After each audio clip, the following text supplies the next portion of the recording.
Welcome to the Austin Zaback Show, where every guest is meant to leave listeners inspired and motivated, propelling them to pursue their passions and live up to their full potential.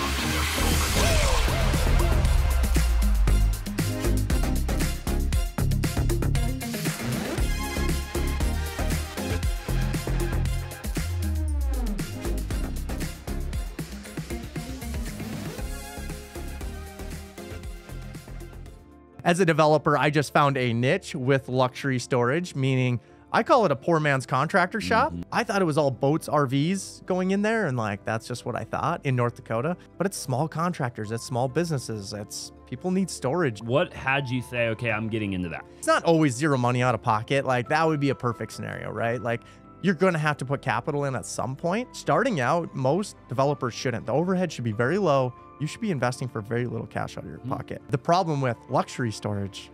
Welcome back to another episode of the Austin Zaback Show. Today we have Marc Kuhn on the podcast, and he is on a bunch of podcasts right now. I feel like you're like a traveling man. You've been on Pineda. You went on. You're on Ryan Pineda's podcast like 5 months ago. Yeah, I feel like. Yep. And then now you were just on Rich Summers, and you are doing a bunch. So, dude, you're a developer. You do a bunch of stuff. I think you're kind of known. I know you now for being the luxury storage guy, you know? Yeah. So we'll talk about a bunch of that stuff. I appreciate you being on the pod. Yeah, man. I appreciate the invite. This is good that you waited for me to connect. I did, yeah. Let's do this. I'm excited. We had dinner. And, I feel like we've talked a couple times, and I know you were working with Mojde, my creative director, to get it all scheduled. Oh, yeah. I mean, it can be tough because you're on, how many podcasts are you on, like, over the last, like, week? Oh, man. I think, like, this week I'll be on 6, which is just, it's not a lot, but it's like when you're traveling, you go to San Diego, you got to go to Arizona, and we're doing 3 today. It's like... It's kind of a lot, though. Yeah, right. And then you travel home. I'm on 1 at 10 a.m. and there's a time change, and we'll be home at 1 a.m. tonight. So it's like, dude, I was born and raised in Arizona. I've been here forever. Yeah. And so funny because we've never had time change, you know? Oh, and like the other day we do wholesale education, right? And one of our coaching calls was like one of my admins like forgot that the time had changed because like we're all natives to Arizona, you know? Yeah. And we're like sitting on the coaching call. We're like, why is nobody getting on the call? And we forgot to tell everybody that like because we forgot to put out the new time because we're not used to the time changing, right? And so it's kind of funny story, you know? Yeah, I didn't even think about the time changing. I'm like, really? Arizona is like a special area like that doesn't follow, like there's almost everyone follows it. I think we're the only one. I could be wrong. I'll have to look it up. Yeah. I know there's not many. There might be one other one. Okay, yeah. My dad lives down here and it's like, we never changed. Our time does not change. I know. Yeah. Pretty wild. Yeah. So talk to me a bit about how would you, I feel like I know you for being the luxury storage guy because I feel like that's kind of what you talked about with Ryan Pineda and whatever, but how would you define what you feel like you should be known by? Like, what's like your main thing that you do? Yeah, I'm a construction guy at heart, right? Like, so I've owned a construction company for 13 years. I started off just doing concrete, learned that I needed to own real estate, so started building more commercial. And then now I'm a commercial general contractor that has a concrete company that now I develop my own properties. And so really a contractor developer, that's really like where my heart lies. That's what my day-to-day, that's how I make money. And so as a developer, I just found a niche with luxury storage, meaning I call it a poor man's contractor shop because, you don't have a bathroom and you don't like have floor drains and it is heated, but it's still just like a self-storage unit. So, we're half the money of a normal contractor shop or something to that nature. So we think in recession, I love storage because in recessions it does well and in good times it does well. So when you can have a real estate item, I think that does well in both. It's just stable. Yeah. And like I'm the Cody Sanchez believer that boring makes money. And so construction's pretty boring for the most part. Developing can be very hard at times, especially with 8% debt. Yep. Hopefully that gets better. But I like storage. I did multifamily for a long time, just because I would listen to Grant Cardone, and when I was in the up and coming, like everyone was talking, you always need a place to live. But I wasn't listening enough on storage when I was doing this, and it's like the stable part of storage I think it's much different than multifamily. It's more automation. It's less management. It's more stable in good economies and bad economies. And I just tried to create a new product type that I thought people were just, and I have a like luxury storage. If you don't know what it is, it's basically just, instead of a 10 by 10 unit, we're maybe 18 by 40, you know? So I thought it was all boats, RVs going in there. And like, that's just what I thought in North Dakota. But it's small contractors, it's small businesses, it's people need storage, and a lot of business owners rent from us. I have like 2 boats and 60 some units in our hometown. So it's like, that's not who's renting from me. Sure, but there's not a lot of boaters in North Dakota, is there? There's more than you would think. And I know you're, you know, being from Arizona, there's some lakes here. I've been on a boat, Canyon Lake and Pleasant Lake. Those are great places to be. And I know you have a boat, so you're an avid boater, surfer, and we live by Minnesota, so we're on the very easterly side of North Dakota, where we go to Minnesota to go to the lakes. Got it. Okay. And so we have surf boats as well. Yeah. We just use ours for 3 months a year. Right. We use ours for 9. Yeah. Right. We don't do them for 3. Yeah. Right. Yeah. So you probably put yours away, or it's still going. Dude, to be honest with you, like, when I say that your average person puts it away for 3, I'll use it 12 months out of the year. Okay. I'll go surfing on Christmas Day, you know. Like, really? Yeah, totally, dude. Yeah. Because it just doesn't get cold enough here. You know, I mean, it gets cold, don't get me wrong. Right. But, like, you just have to wear a wetsuit. Right. You know, but, I mean, you throw on a wetsuit and you're fine. Like, it's not a big deal. Our boat has a heater. I mean, you're only in there for 20 or 30 minutes and you jump out and get warmed up, jump back in, whatever, you know. I mean, like, we do it as a sport, though. Like, so I think, you know, your average, like, tubers, your average family's not going to go out there, you know, which is why I love going out there at that time, right? Because there's nobody out there. Right. So, like, I'll go to the lake tomorrow. Okay. Yeah, and we'll hang out. You go rip it. Time. Yeah. Yeah. I watch it on your stories and stuff, and it's always intriguing, because in Minnesota, you're not out there anymore. The ice is starting to form. For sure. Yeah, you're in a cold plunge out there. Yeah. Well, we go. We build a fire on the lake. This is how it goes, and you catch fish. You drill a hole through the ice. It's so cool, though. It's a different style of living, for sure. You know, I feel like I'm a country boy at heart, though. Like, if I could have, like, the day will come where I'll just have so much money, I'll go buy a ranch, you know, and hang out there for like a month or 2 out of the year and just like fish and do that whole thing, you know.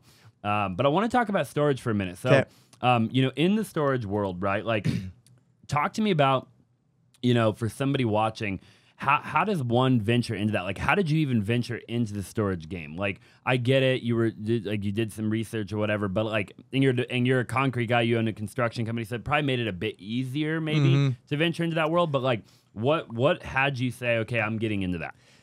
Yeah, I think really, like, the first time I went into real estate, like, I bought $1 million office building. That was my first buy, and I just kind of rolled the dice. Like, everything was telling me that I needed to own real estate, but I still didn't. Like, the more I can only educate myself so long. At some point, you gotta take action, right? Yeah. So I did that with that piece of real estate. Well, then, you know, a couple years later, I'm like, dang, I'm like, there's no one building bigger storage units. There's people that are requesting them, and I had some land that I bought, so I freaking, you know, I seller financed the land and paid them over a long period of time, and I was like, I'm gonna build some storage units. So I built these 13 by 48 with an overhead door, and it was great. But they leased up all of them right now, 14 of them. So it was like a big deal to me at the time. It was like, wow. I was like, let's build another 10 of them or 14 of them, whatever units. You bought the land, right? Yeah. And then in a good part of town. I mean, we were right by like a truck stop. So like a Love's truck stop or something like that. So it's like, I don't even think it was the greatest area. Like, I wasn't as well educated as I am today, but they filled up. And I'm like, well, shit, let's build more. Yeah. And I was like, those filled up. And I'm like, huh. And I'm like, why would these fill? Because there was no proof of my model, a bigger self-storage. But there was demand for it because we were much cheaper than, say, your bigger contractor shop. It might cost you a couple grand a month to have a bigger bathroom, shop, whatever. And these are going to cost you $500. So, and you could still do everything there. It still has a walk door, still has an overhead door. It's heated. Of course, in North Dakota, you need some heat. So I think that's just how I stepped into it. I really just took some action. I did not educate myself that well. I literally just I don't know if you know this, but the majority of the views that we get are from people that are not subscribed. So do me a huge favor and subscribe if you like the podcast so far. Smash the like button for the YouTube algorithm, and let's just go ahead and get back to the interview. There was a request for some demand. I kind of rolled the dice a little bit, and I built them. They filled right away, and I just kind of kept going. And now we're up over 100,000 square feet of these, and we're just going to continually build like a couple 100,000 square feet each year. In the beginning, how did you pay for them? Like, was it just money that you made from your other companies, and you just had extra money laying around, and you're like, I'm going to go try that over there? Or was it a whole thing of like, I'm going to raise some capital, I'm going to really like put the deal together? Just for somebody watching so they can wrap their brain around it. You make it sound really easy, right? Yeah. And maybe it is that easy. I don't know. It's not. So now we're talking development, all right? Let's just talk development in general, because I'm a contractor, so I know what it's the cost to build something, right? And you know, you got to go get an appraisal when you go build something. They're going to give you X valuation. Say it's $1 million just for easy math. I say, okay, well, we can build this for 600,000, 700,000. You're trying to look for a delta, a spread. Because we all know when you buy a piece of real estate, you need 20, 30, 40% down, especially today's terms, more like 40. But back in the day, debt was a little cheaper and there was a bigger spread. So I knew that I could build for 700,000, but I had an appraisal for $1 million. So I just thought in my small mind as a contractor, I wasn't even a developer at that point. I was like, the bank's going to give me the lesser of. So he's going to ask for my bid, and I'm going to give him a bid for $997 or some made-up number. Honestly, we called it, we'd shake the dice and what number close to the appraisal we'd want. And then basically at the end of the day, the bank would give us the loan for $700,000. And we built it. We had no money into it. We were a developer. But now as I'm a more educated developer, there's things like developer fees. Like, so say the building cost was... And I'm just going to reverse the math. Let's say it was $700,000, same $1 million deal. I'm going to build in a 10% developer fee. So I'm going to have $70,000 on that. I'm going to get an uptick in the land. Instead of $4 per square foot, since I'm developing it, it's now worth $6 a square foot. So maybe I found another 100 grand there.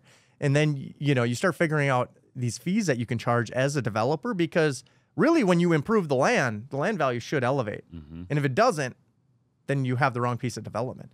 The only way a developer works, it's not always zero money out of pocket. Like that would be a perfect scenario, right? Like you're going to have to put capital in at some point, but starting out, most developers shouldn't. The overhead should be very low. You should be investing for very little cash out of your pocket. And I think that even goes for today. There's not people putting a ton of capital into deals. I'd say in today's terms, 8% debt, you're going to have to put some capital in.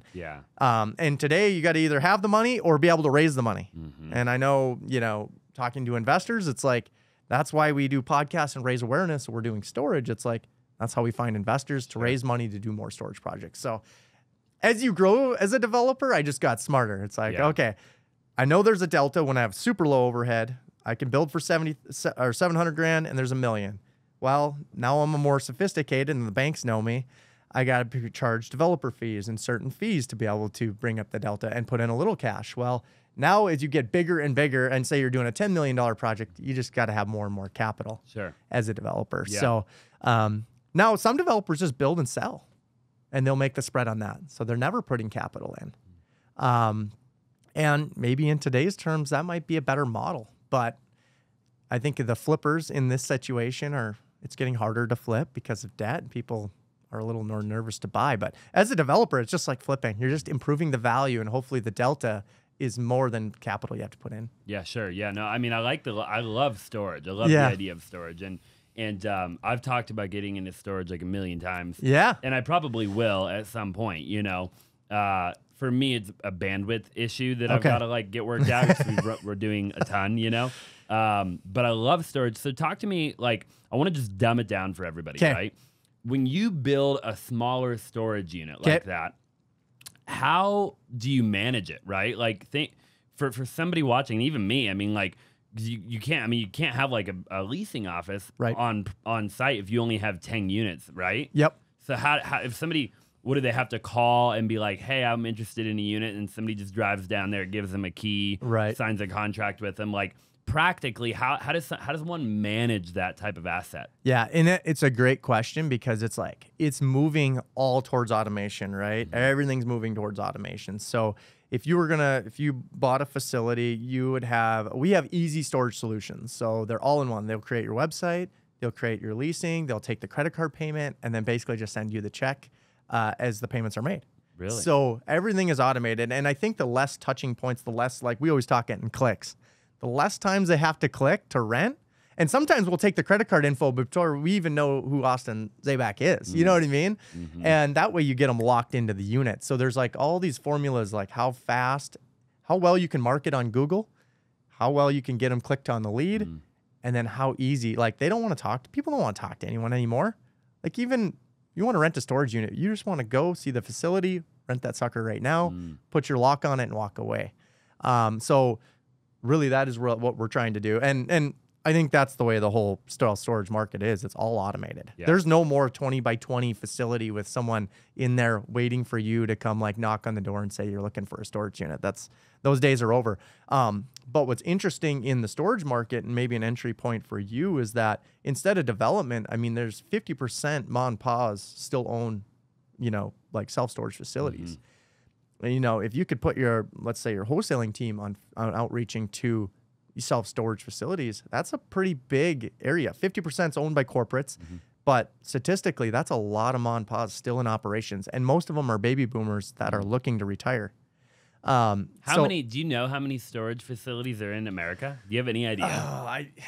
Like roughly? It's got to be millions and millions, right? No, it was like, it's 21,000 or not a lot. No, yeah. I mean, obviously it's growing. I could be way off on that number, but it's not as much as you would think. Okay, got it. But it's a growing thing in demand because I think more people just like to keep their stuff. It's so interesting to me, like so self-storage also, like, so if you go buy in the mom and pa, you integrate automation, you integrate the software, which is nothing more because they probably have like when you get the financials and they're on an Excel spreadsheet, you're like, bingo, well, jackpot. This is going to be a buyer because you already know they didn't automate anything. They're making phone calls, everything, there's no VAs doing anything for them. And so if you can get that type of facility purchased, integrate automation, boom, you're going to have a kick-ass facility. You could just turn it and probably make quite a bit on the spread on that. Or hold it and keep building up a portfolio, which is my goal. Yeah. But that's one thing I like with storage. Because why I really like storage, kind of getting back to your point, is that I tried property management, like within my own multifamily units, and these were like Class C and B apartments. So it's like tenants, termites, and toilets is like a true issue. And my wife and I like opened up this property management. Like, I want to manage everything in house because I had investors. I was like, the investors want me to manage. Well, it ended up consuming all my freaking time. And these property managers you hire, it's like there's turnover within that. And I just realized, like, we got to stop property management. It's consuming. I can't develop anymore. I can't focus on the construction company. Like, I just had no focus. And we ended up hiring it out. And now that we're converting, like, we're managing our own self-storage, it's like, this is like easy bread and butter. It's like you have a call service that answers most of the calls, and you're just not doing anything. So when you have boring things, boring investments, things like storage, I think like life insurance companies want to buy them. My whole goal is to group like 30, 40 of these together, have like a life insurance buy you. If you buy them in at a 6-7 cap, you could probably exit them at a 3-4 cap if you get enough of them grouped together. Wow. So that's awesome. So how have you acquired any mom and pop storage, or have you just done ground up? I don't know. I need to like talk to your wholesaling team, or you need to educate me how to do outreach. I don't know what the best way. You can send mailers. Like, I get all that all the time on my stuff. Like, I just watch it, but I don't really have an outreach team yet. I've been so focused on just developing new properties that I haven't implemented that. But that is something that I want to get going, is an outreach to storage. Sure. And that way I could take them in, underwrite them, and then see if we can put them in the portfolio. Yeah, which is awesome. We'll have to talk about it after the show, but I mean, it wouldn't be that hard to. I'm already thinking through how I could get a hold of like every mom and pop, Right. Yeah. Yeah, definitely wouldn't be that difficult. But I think developing is good too. Like to your point, there's so many, even in Arizona, like there's man, like there's so many parts of the valley. I don't know how familiar you are with Arizona, where like they need storage, where they're building new development, right? In whether it be like Santan Valley, like Queen Creek, you know, or even like out in the West Valley, like Goodyear, you know, Surprise, like all of that, right?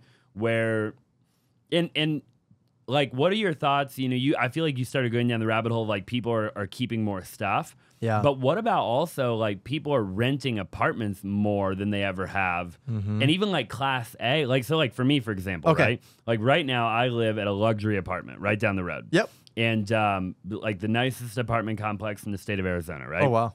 And I have a storage unit for all my crap, you know, because like matter of fact, I have 2 storage units. Yeah. You know, because I don't even know where to put any of my stuff, you know, and I've got like a big office. Obviously, I leave a bunch of crap here, but like I have personal stuff that I keep in storage, right? Yep. And so like that's a good example, I feel like, of the growing demand for storage. Yeah. You know, you look at especially somewhere like here or Vegas or I don't know, maybe California, I'm not sure, but probably like Nashville, I would imagine. Oh, yeah. Anywhere where they're building like big luxury apartment buildings. Oh yeah. You know, now, okay, people are going to go rent a 2-bed, 2-bath, and they don't have any room to put anything. Right. Yeah. Dude, you nailed it. It's like housing is just getting more dense, right? Like let's talk about your luxury apartment. Those are going up all over, right? And there's you find no value in owning a home. You're going to rent some storage units instead. But let's even think about the $2 million house in the valley here. Yeah. You still probably have an HOA that you can't park your boat in front of your garage, right? Yeah. Like the HOAs are getting stricter. The housing lots are getting smaller. It's amazing. Like you can go to the backyard of a $2 million house and you're like, there's the wall. Yeah. You know what I mean? Like coming from the Midwest where you get acres, you know, I could sell my house in Grand Forks and live in a 2-bed, 2-bath here. It's like, you know, but literally. Anyway, it's just everything is getting more restricted, and the only way to get more bang for your buck is to put it on less and less land. I mean, and so with stricter HOAs, housing getting more dense overall, apartments, whatever, there's just going to be an upbeat in storage, and it's not going to end as people I mean, look at these tiny homes. That's the only way. Like someone out of college, like here's your $250,000 tiny home. Insane. Yeah. And go get your 2 storage units. That's all you can afford. Like. Hey, really quick, I'm sure you already know, but I've done over 2,500 wholesale deals in my career, and me and my team consistently do anywhere from 1 to 2 wholesale deals a day. If you're looking to get better at wholesaling, or maybe you're brand new, you've never wholesaled a deal, I would actually love to coach you. I would love to mentor you, and I would love for you to be a part of our education program. All you have to do is go to www.flippinsimple.com, or you can find a link in the description down below and book a strategy session with my team to see if you would be a good fit for our coaching program. Again, this is our exact strategy and formula of how we are actually able to go out every single day and do anywhere from 1 to 2 wholesale deals a day. You're still $250,000 at 8% debt. It's like, what is that? $3,000 a month you're paying for that thing? And it's like, I'm just going to get an apartment. And I mean, the biggest gap between renting and apartments and home ownership is the biggest spread I think it's ever been, right? I think most unaffordable. Yeah. Oh, yeah, for sure. We're very unaffordable right now. And I think we are a renter nation. Like the percentage of renters has definitely gone up. I want to say, I still think it's 65% of Americans own a home. I could be wrong. I'll have to look that up. Well, I think it's 25% are owned by investors. That's true too. But it's going to climb to 40% in the next decade. For sure, we're buying tons of single family. And who's buying from you? Like who's your buyer? You're wholesaling when we wholesale. Yeah. I mean, either hedge funds or just mom and pop, like flippers. Okay. Yeah. So it's kind of either like big money or little money. Like there's really nothing in between too much. Like we're buying single family too. So like I actually separate from like I'm gonna start a fund at some point and we're gonna go do like storage and like apartment buildings and all of that, right? Yep. But like me and my partners are actually building our own portfolio of single family. I mean personally, as long as I have a good property manager, I don't care. You know, I'll pay a property manager 8%. But that's probably only because we are at the level we're at, and if we weren't massive wholesalers, I probably wouldn't be doing that, right? Right. Because I'm able to pick the very best deals that work, right? You know, so like we kind of have a competitive edge, like even with flipping too, right? Like the only reason we flip is because we look at these deals sometimes and we're like, I can't not buy that, right. You know, like I'd be an idiot not to buy that thing, right? I love that you are in an apartment too. Yeah, I'm in an apartment. Dude, I'm like Grant Cardone, I feel like. Oh, it makes so much sense. My fiance hates it though. She wants to live in a house. Okay. Yeah. You're going to lose at some point. I shouldn't say it. She loves being there, but she definitely like she wants a house, you know? Yeah. I mean, it's a dope apartment. Don't get me wrong. I mean, you have well, and that's the thing, right? Like I talked to her about it. I'm like, look, to get the amenities that we have at our apartment, but we live at, I don't know if you're familiar, we live at the Optima. Okay. Optima Kierland, though. So I'll look it up. Yeah. I'm sure it's... And so, you know, we've got 2 cold plunges, 2 saunas, 2 steam rooms, everything you can imagine, right? Yeah. Pickleball, basketball, golf simulators. Oh, God. Electric car charging, yoga rooms, like... I mean, dude, I could just keep going, you know? Like, they bring our packages to our door, like, you know. Wow. So dry cleaning, like whatever, right?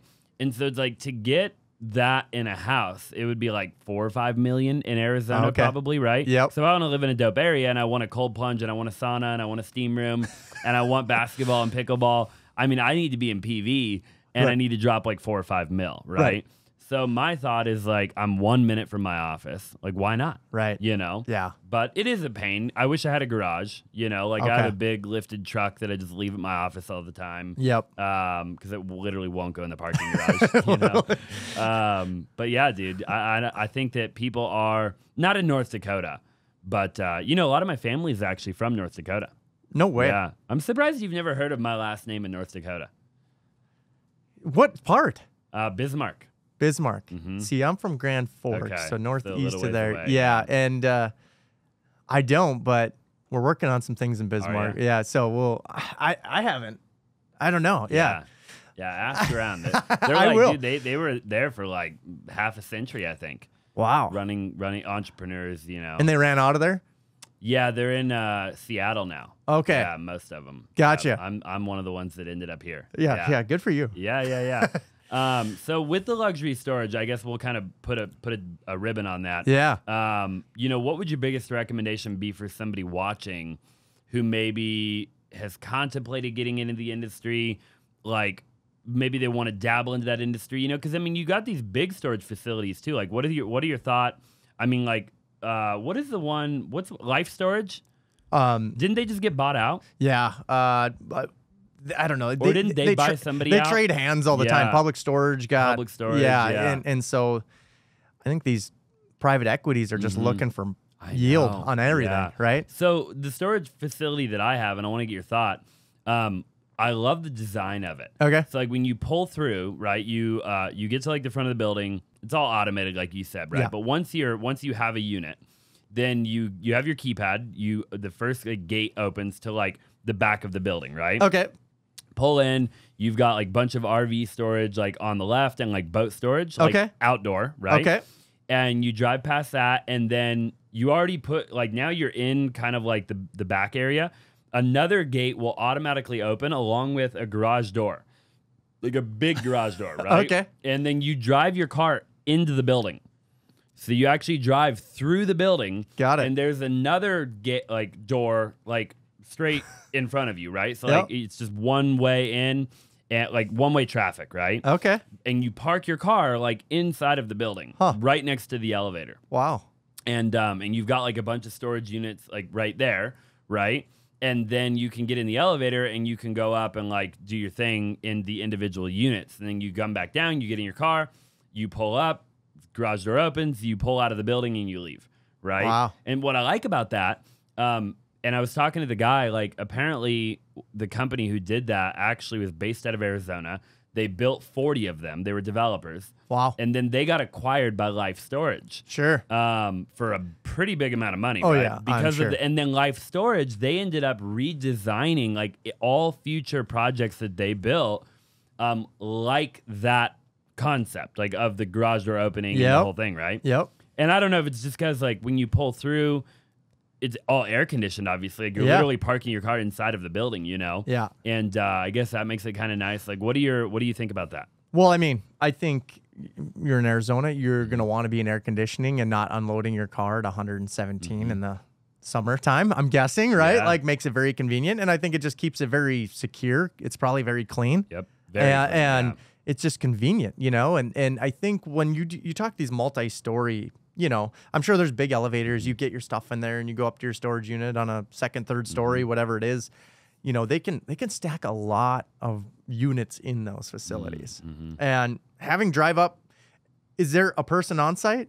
I think there's one. Is there? Maybe. But I don't even think sounds they're like a pretty there big all the time. It's a pretty big facility then. Yeah, I'll bet you they've got, I don't know, dude, maybe 1,000. Yeah. Yeah. So that's a big storage parcel. But I mean, they're averaging like $1.70 to $1.50 per square foot on rental rate of that. Wow. So, you know, a lot of these facilities there, my buddy Andrew Abernathy, who I just got off a podcast with, you know, he's trying to build about 10 facilities a year. Here? Yeah, between here and South California. Okay. Now California rent, if it's $1.50 here, he's like the rents over there is about $2. But it's the same cost of development. So guess where he's going to develop right now? California. Interesting. Because the rent is a little bit higher. And we're in a little bit of a correction. You know, things are happening right now. Obviously 8% debt, but those types of facilities is all he's building. It's multi-story, you stacked, you can get your efficiency. So like as a developer, I'm looking for 3 to 5 acres. You know, how does someone get into this? You look for some acreage, right? You want to hit a 70% efficiency ratio if you're doing a multi-story Arizona type product. You need to have 70% rentable square feet on the square footage of the land. Does that make sense? It does. Yeah. And then you just look at the rental amount. It's simple math. A lot of these developers, it's not overly complicated. It's just a lot of capital. And they look at the rental amount. Okay, it's $1.50. Okay, we're building for what? Can we build for $1.10? Can we $1.20? What is it? And then they just kind of, it's always really simple. The development is very simple. Just the numbers get bigger. And I think that's anything that you're scaling. But, you know, that's how he's been doing these facilities. But he's going to where they're getting more return on rent and more demand. Yeah. In your opinion, is there a bad place to build a storage unit? Like, in general, and regardless of where somebody lives. Yeah, so we use a platform. It's called Radius Plus. So if you're interested in storage and you're like, okay, like this is like the place to go to find demographics, median incomes, you know what I mean? How many units per capita is getting built in that market? Like it'll just hone in on like Queen Creek you brought up, really high net worth people there. It seems like. I don't know why, but the demographics there scream that storage would do very well. But then the units per capita are very high. So it's like, you usually always look at demographics, right? Like you want a growing population. Arizona's very good for that. People keep coming here. But if the demographics don't read, you don't want to build storage there. And if the units per capita is very high, you don't want to build there. And so it's a fine line. We use a platform called Radius Plus that really tells us the demographics, what we need to do. And it'll tell you whether it's a good market or a bad market. It'll even tell you how many units have a permit out to build. It'll tell you the lots that they're on. It'll tell you how close they are to you and what they are. So it's like... It's just a storage app? Just self-storage. Wow. Yeah, the problem with luxury storage, it's kind of in its own game. Yeah. So it's like, well, we're not selling 10x10s and 5x10s and so you can create multi-story. your own market. Like you could theoretically go build your type of unit right next to another guy with his unit because you're a different product. Right. Yeah. I'm wanting to sit in higher, median income areas like Queen Creek areas and your Scottsdale, probably North Scottsdale. I want you to be able to go drive up to your unit. I don't know that I can do it interior wise where you're going to be air conditioned, but I want you to have an overhead garage door. I want your unit to be cooled, but I want you to only have one unit. It's 18 by 50. You fit the pickup, the boat, all the rest of your stuff in there, and it's like your garage. There's no bathroom in it. There might be a bathroom on the facility, but it's just a space. So it's climate controlled. It's bigger. It's more of a renter shape for you instead of, Joe Schmo off the street where we're going to have rental storage wars. Because I almost guarantee that you're not going to leave your boat and your pickup in there and not pay your bill and I'm going to lock it because I'm going to sell that storage unit after 57 days, right? Yeah. So the self-storage doesn't have any regulation on it either. Think of it's 57 days. You don't pay your bill, I sell everything in your storage unit and I take the profit. It's Wild. So is that standard across the whole country? Yeah, 57 days. 57 days. And it doesn't matter if you're in California, there's no regulation on it. And I can change your rent from $700 a month to $1,500. And you have to pay it or you have to move out. Wow. And self-storage is very sticky. So I'm going to tell you like what the REITs are doing. So there's problem right now, like occupancy in self-storage is dropping. It was at 90% during COVID, which was like an all-time high. Well, now it's down in about 80% land, mid-80s we'll call it, but it's dropped. So income and revenues have dropped in all these units, but these REITs keep building units. Well, how do they fill them? Well, in self-storage, there's no rent control. They just say, okay, the market rate rent on say a 10 by 10 or something, whatever, a smaller unit is a couple $100. Well, they come in, build a brand new 1,000-unit facility. Hey, our rent's $29. Wow. Fill the thing, of course. Brand new facility. Who's not going to go buy that? Well, then in 3 months or a couple months, they just keep jacking the rents all the way back up to the 200. Well, what they find out is that 70% of those tenants actually just stay within there. So they filled it. They made them cheap, but because it's self-storage, you can adjust rent every 30 days. Wow. So it's got a lot of flexibility in storage too. So you can drop rents instantly too. And if your occupancy, say, grows to 95, and you're like, that's honestly too high in storage. You should be upping rents faster. Really? Yep. Get it back down to 85. That's really where you're making your most revenue because that means your rent is at the most it can be, and your occupancy is 85% is like a key area. It says either build more or raise your rents. Interesting. Yeah. Huh. So it's just a really flexible asset. Yeah. You know what I mean? And it's a boring, easy, automated asset to own. Doesn't need much management. That's why you can exit to the bigger self-storage people, to these private equity people. Life insurance companies love them because they make good yield on cost, and there's growing demand for them. Yeah. So get your wholesaling company to work to find existing assets. I think you'd have almost better luck there, in my opinion, in this market. Sure. Yeah. We would crush it. We would, I don't have the bandwidth right now. I don't think right this second to dive into that world, but I would just partner with somebody else. Yeah. Like you or whoever, you know. I'll go find the deal, bring it to somebody. Hey, raise the money. Partner together. Yep. We'll work on it together, you know. Yeah. Yep. Yeah. So. I think you just build them up. I think you build up 30, 40 of them. You get into the $300 million land. Like I said, you buy them all at a 6.5, 7 cap, and you'll exit them. If interest rates drop at all in the future, which I think they will, just it takes how long. I think you exit at a 4 cap, and you'll have a big exit. Oh, for sure. Yeah, no question. And it's it's not, it's not overly complicated, but it takes a lot of capital. Sure. Yeah, because you got to go in there probably and do some, you probably got to do a facelift on if you're going to buy a mom and pop, right? Yeah. And I would imagine, I don't know what that would cost, but I mean, depending on how big the facility is, then probably be a decent amount, right? Yeah. Self-storage is pretty simple, man. Yeah. It's like you automate. You can get door locks that are like you probably get into your apartment. Is it on your phone? Yeah. Yep. And it's an app on my phone. Same way. So these storage units, even like a 5x5 door now, is going to lock you out if you don't pay your storage unit on the first until you pay your late fee of $59. Well, shit, your payment might be $59 for the unit. So it's all just on an app now. My phone will unlock my storage unit. Yep. And so that's where it's going. The technology is taking a little bit of time. Apartments it's working better for. But yeah, you can have a system called No Key, and they'll automate the garage door. They'll maybe it's an overhead door. Everything will be automated on your phone. It'll be just Bluetooth technology. Really? Yep. And then you don't pay your bill. Guess what? You're locked out until you pay your bill. It's a beautiful thing. So it's really is. It just makes more automation and less management. Wow. And it's like, no, I'm not going to listen to Jerry why he has to make his payment on the 7th of every month. It's like pay on the 1st, pay by credit card, or you're locked out, man. Or on day 58. Or pay the $75 late fee. I'm selling it. Yeah. Day 57. So, yeah. I think day 58, do you have to wait? Or is it well, I don't even know. I guess I'm not sure. I've never been there. It's like if I do that on a big storage unit, I've never had that happen, but it's like, sure. It's got to be more than, I don't know. I believe it, though, because, I mean, why do you think the TV show got so big? Storage Wars, right? And they're buying them for like a few $100. Yeah, dude. I totally believe that. Have you ever heard of the car condos that they're doing now? Yeah, my dad lives down here. He's been shooting me. What is it called? Well, there's different developers. So, like, I know I've got a couple buddies, actually, that Hey, real quick, I don't know if you know, but I have a totally separate YouTube channel that you probably haven't checked out before, and it's just called Austin Zaback. And I've actually started a new series on that channel where I break down wholesale deals, okay? Wholesale deals that we've done in our business, and I show you step by step how we got the deal, how we sold the deal. I break down all the numbers on the deal, and I even show you the HUD of the deal, so you know we're not playing around.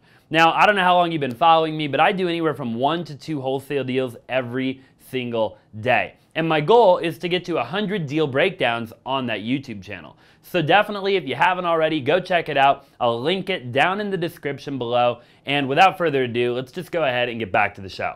Have either done them or very interested in doing them.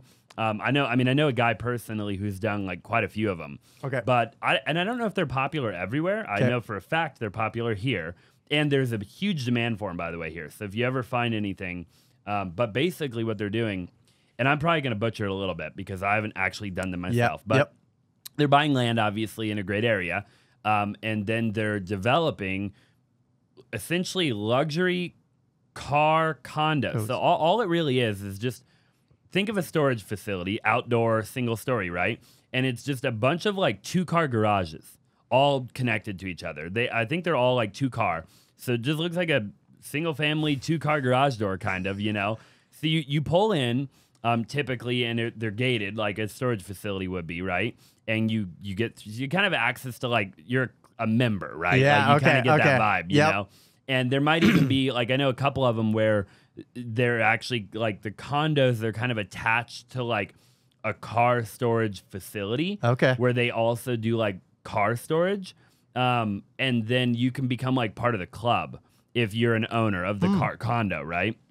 But basically, they sell them. They're car condos, you know? So you actually buy the car condo. What's one cost? Dude, I think the ones that I'm talking about are like $500,000. Okay. Like 450 or 500 grand for a 2-car condo. And then that'll get you access to the club, right? And so you can like rent out like the little, you know, office area or whatever if you want to have like a private event or a private party or whatever. Sure. And they do like a monthly meetup, you know.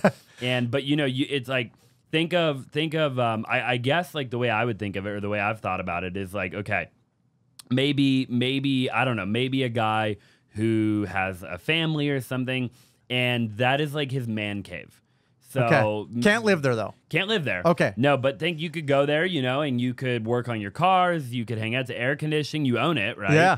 And you could hang out. I mean, you could smoke a cigar. I don't know. You know, that's kind of how I think about it, right? Yeah. But I don't know. I've never met anybody. I don't personally know anybody who's ever bought one. I know a couple guys who have developed them. Okay. And they've crushed it. They're like, dude, we develop them, and they're like, before we even developed, we sell every condo. Wow. Yeah. So this is interesting because back at home, I'm doing basically the poor man's storage for his car. So like the guy that can't afford the $500,000 car shop, he just wants to pay $700 a month for a bare bones storage where he can put a car lift in, whatever. But then we're also right by those units we build, and this usually was what pays for the land, is we build like individual, we call them business suites, or they could be a farmer, which in North Dakota would buy, or a car guy could buy these shops, but they're like 40 by 50.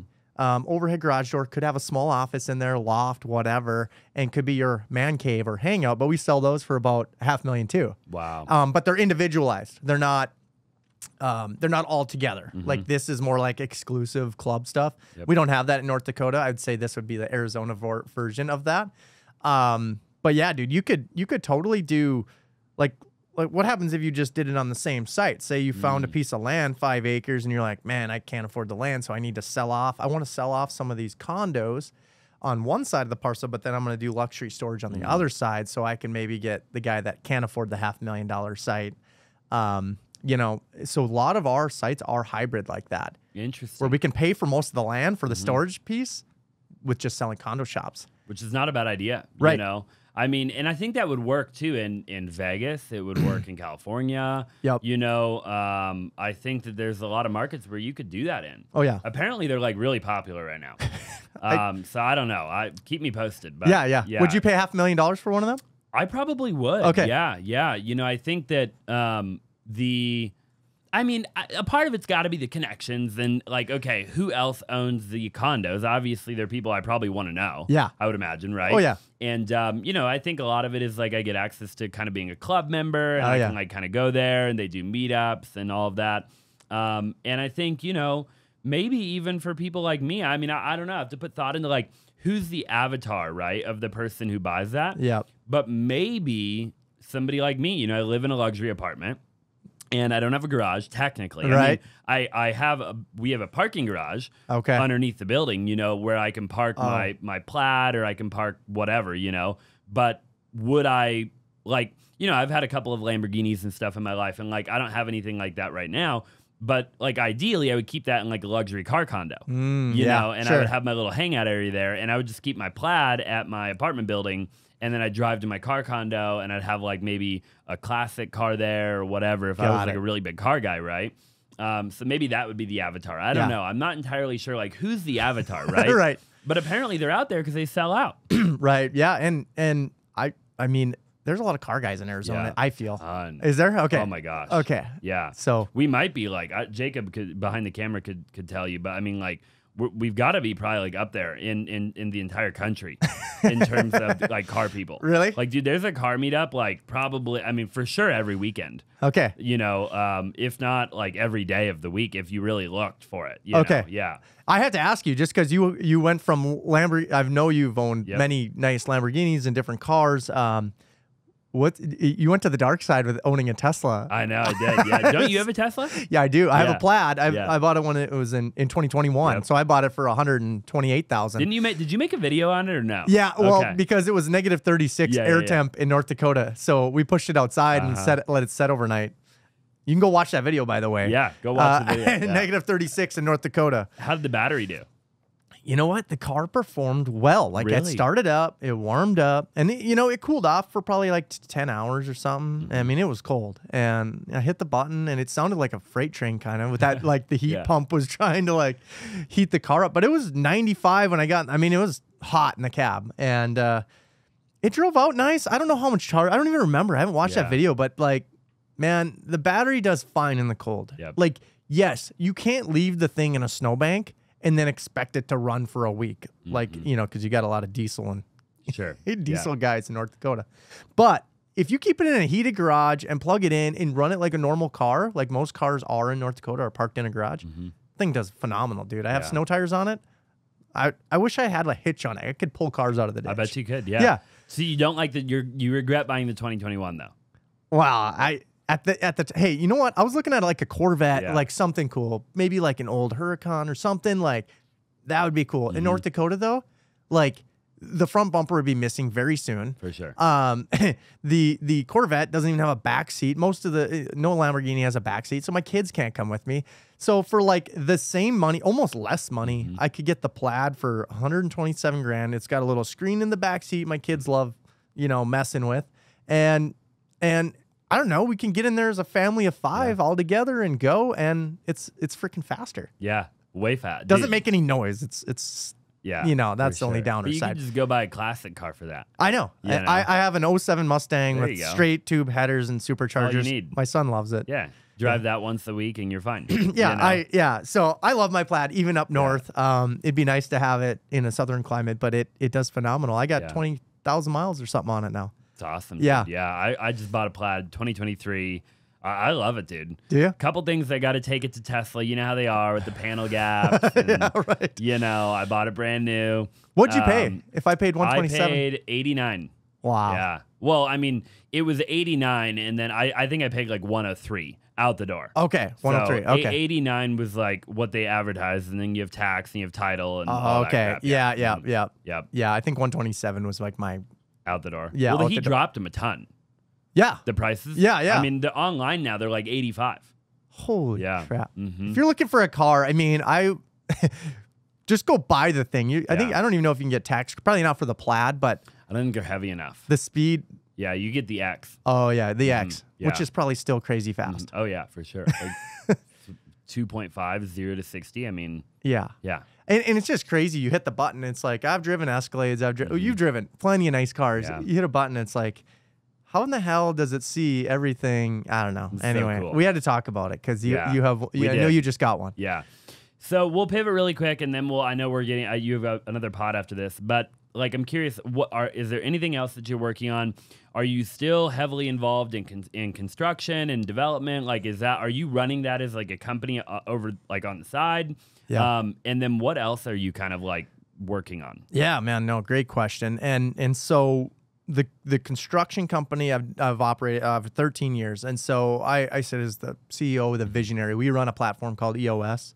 Where I sit as the visionary. I have a guy that runs the company, and I spend 1 to 2 hours within the construction company today. So my focus is always on development and bringing in more, just obviously new opportunities and integrating kind of a vertically integrated company. So I have development, which I call Mac Capital. It's kind of where I raise money, bring new developments. Then I have the construction company build them.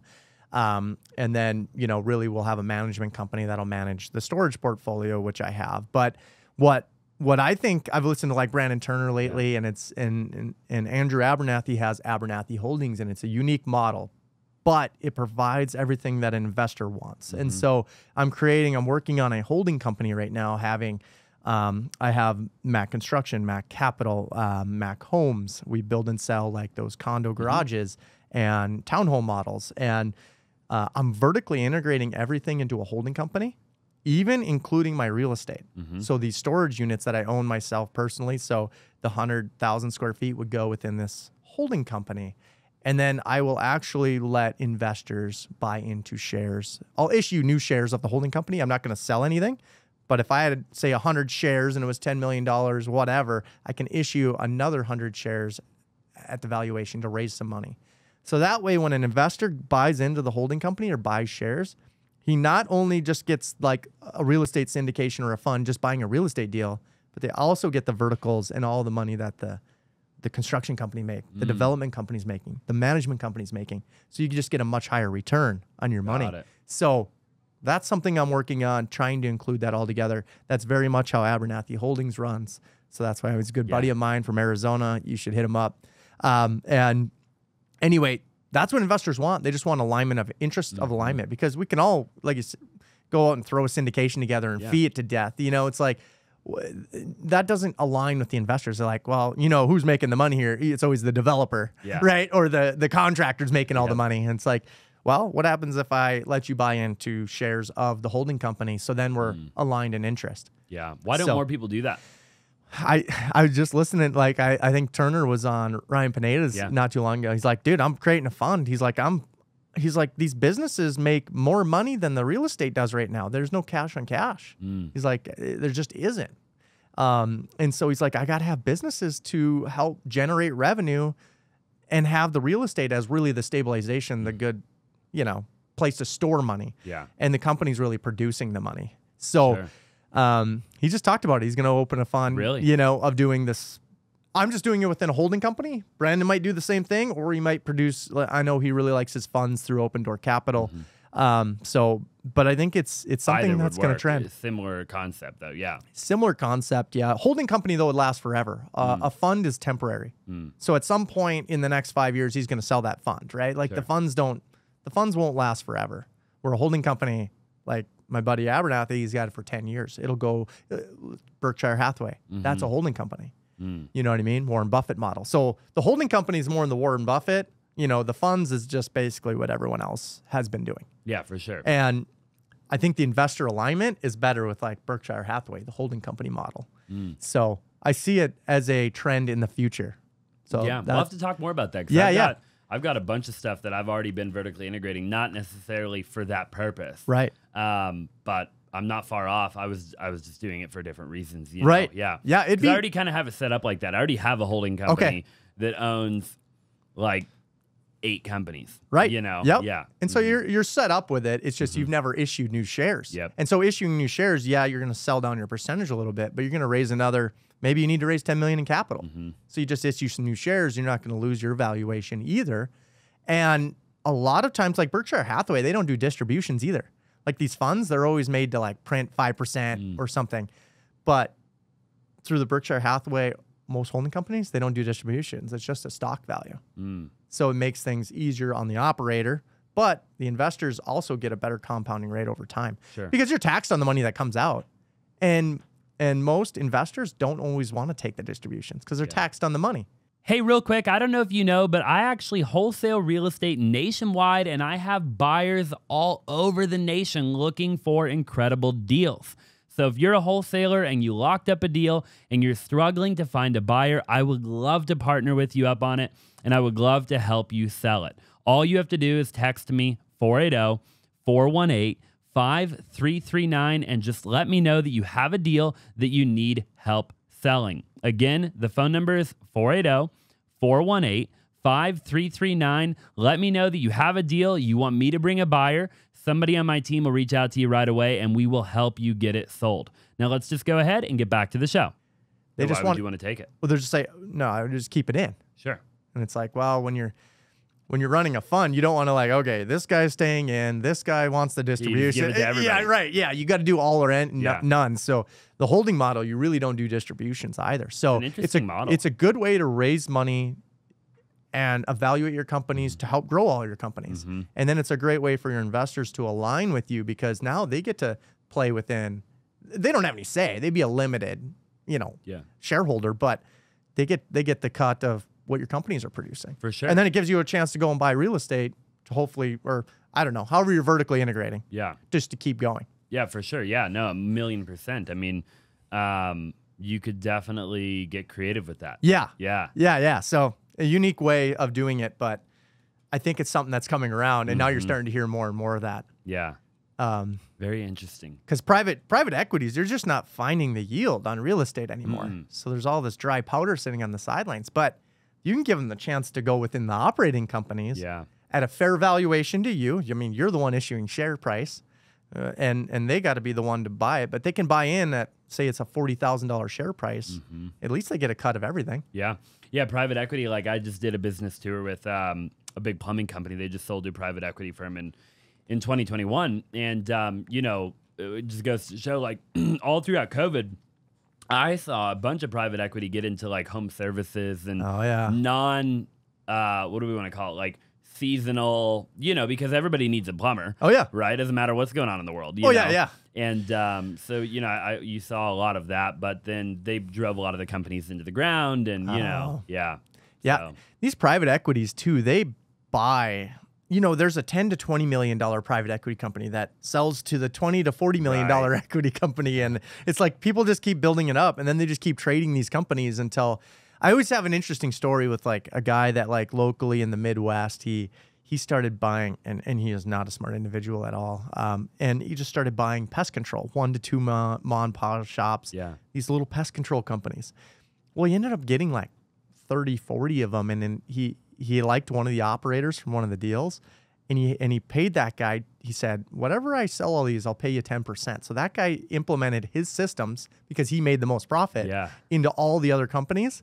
And then he exited them. Dude, he sold the Terminex for like, I don't know. It was like a 40x return because these pest control companies, they don't do that much volume, but when you stack them together and you wrap them up and hand them to a private equity, Terminex buying them, man, he exited he ain't working anymore. I'll tell you that. Insane. So it can be very simple. Yeah. And it's like the plumbing companies. Poop company. Oh, dude. Yeah. There's money in everything. Dog poop. Yeah. You know what I mean? Selling. Like I was talking to them. They're like, dude, we want to buy a bunch of dog poop. Because, I don't know if they do that in North Dakota? Maybe it's cow manure because we have cattle everywhere. Yeah. So here and probably a bunch of other places, like there's all these dog poop companies, and you pay them subscription, and they come out and clean all the dog poop in your backyard every week. Gotcha. Or every other week, or however often. Sure. And then they'll what is it called where you like spray it after and make it smell good? Oh, gotcha. Yeah. They'll do that, and they'll do the whole thing, and but. Like the same concept of like why not because there's already a bunch of like people popping up, right? Yep. Like I paid one. The reason I found out about it is because we did have a house. Like I lived in a house I sold. We moved into an apartment, right? Okay. And I paid somebody to come clean up the dog poop out of our backyard. And and then I got to thinking one day, I like walked out there and the lady was like doing it, and I was like, hey, how many customers do you have? you know? And she's like, oh, we have like 400. I was like, and she's just some little old lady, you know? I'm like, 400, you know? I'm like, what is your average customer paying you, you know? And she's like, oh, like 80 or 90 bucks a month or whatever. And so I was like, dang, like you're making pretty good money, you know? And then I like looked it up and I was like, wow, like there's like a bunch, you know? I'm like, what if I just went and bought like 10 of them, right? Same kind of concept, you know? And then just get acquired by somebody. Right? Yeah. But there's a million ways to make $1 million. Right. You know? Yeah. Oh, yeah. And I've had to learn that at being an entrepreneur. You know, I'm curious to hear what your thought is on like, you know, staying in one lane though, at the same time. Like as much as all the podcasts are great and people can go watch Brandon Turner and Pineda and me and you and everybody, right? Like pick something in the beginning and stick with it, right? You owned a construction company for 13 years. Yeah. You know, and I'd imagine for a long while you just did that one thing. Right. Right. And you got really good at it and you made good money. Right. And then you branched off, right? Correct. Would you agree with that? Yeah, yeah. And I think entrepreneurs in general are going to always see the grass is greener somewhere else or try to grasp that.